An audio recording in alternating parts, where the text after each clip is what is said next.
friends, welcome to the Everyone Can Do-It-Yourself Projects channel. If this is your first time in the channel, welcome, look around. We are certain you are going to find something that you will enjoy and find useful. If you have been here before but you have not subscribed, please subscribe. If it is your birthday, happy birthday. So let's get on with today's show. On Wednesdays, as many of you might know, we do tips, tricks, automotive videos, general do-it-yourself stuff. Correct? Sure. And on Sundays we're doing builds. So today we thought we're going to talk about how many items? 1, 2, 3, 4, 5, right? Yep. 5 items you need to get into the hobby. The entry barrier for entry in any hobby tends to be the finances. How much it will cost me to get to that hobby. And there is no question that you can spend a lot of money buying tools, but it doesn't have to be this way. So we're going to tell you that for about $100 and 5 items, you can start and build virtually most anything that we've built in this channel. So you don't have to spend a lot of money. Again, I think it's about $100. Would you agree on the items I've chosen? Yeah, probably. Close to that. And they will allow you to do now. Can you do things with more expensive equipment? Certainly. And there are some of I'm sorry. There are some of my favorite tools that I don't include here. But this is a video about entry into the hobby. So what are the 5 things that you will need? You will need some form of a driver. I really love this rigid driver. It has a nice LED light. It is an 18 volt. It's a lithium ion battery, which means you can leave it on the shelf for a fair amount of time and actually the battery will be charged when you need it. And this is the advantage. If you're buying your tools now, do not buy the older style batteries, even though the tools will be cheaper. The problem with those batteries is that they're discharged even when you don't use them. For this battery, I can charge it, leave the tool on the shelf for a month, pick it up, and I can use it. So some form of driver, and I prefer this style versus the chuck style, the quick disconnect. Show that again.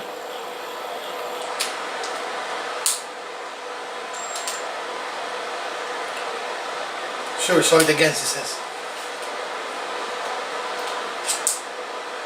You know, they will have a sound like that.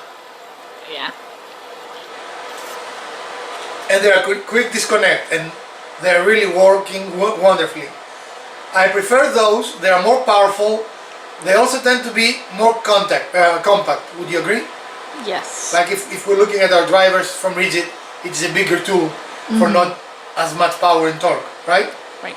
So number 1 would be this, and this probably would be one of the 2 expensive tools. Now, you don't have to buy a rigid, and you can buy one from Wox Tools, W-O-X.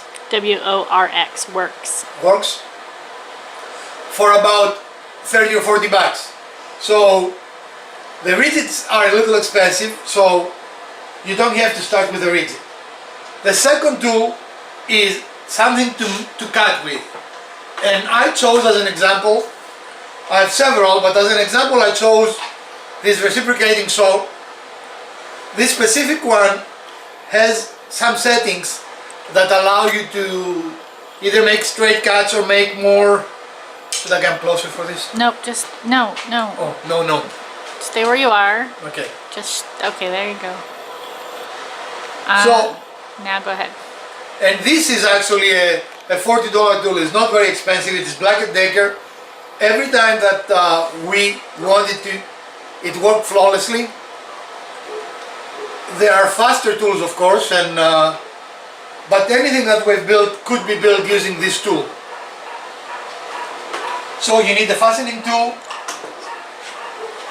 and you need a saw. Then you will need some form of square, a framing square, also known as a speed square, even though technically the term speed square is a trademark.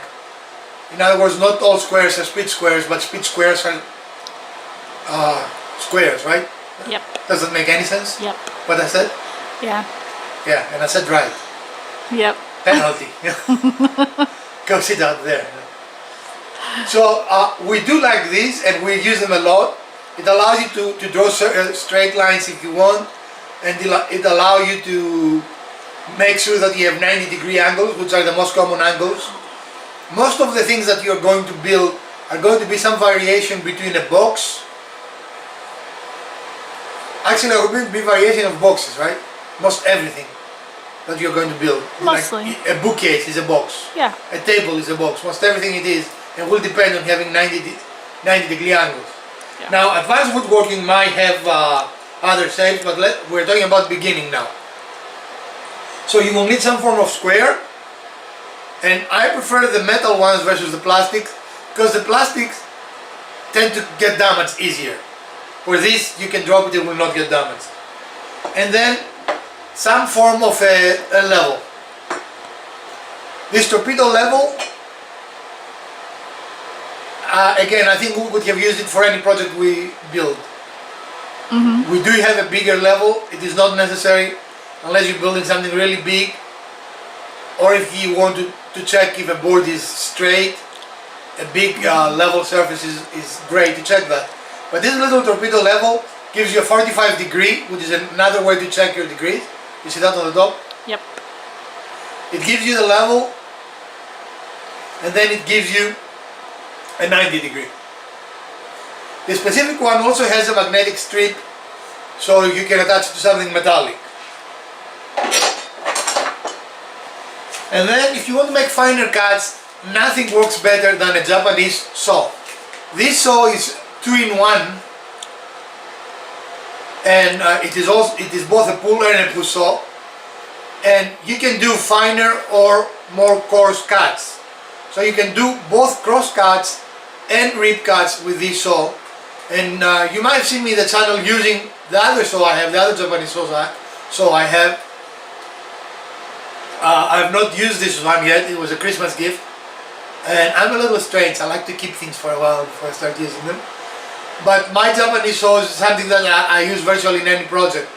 For example, if you make something slightly larger than you want, it will be very hard to correct it with this. Would you agree with me? Yes.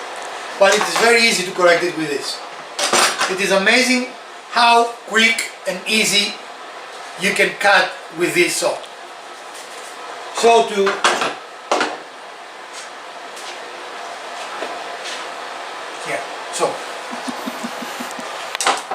So these are the tools we talked about. A fastening type tool, something to test square with and also straight lines, a leveling tool, and cutting tools. With those tools,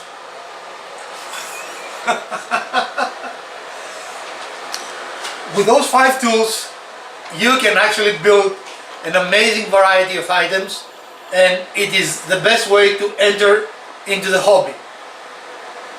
I hope you enjoyed this short video of the Garage Woodworker and Everyone Can Do It Yourself channel and our tips.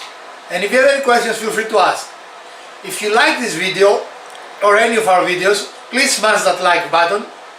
If you don't like them, the nasty rumor that the other button works still persists. Please share our videos to help us grow. Subscribe if you have not done so, and comment below.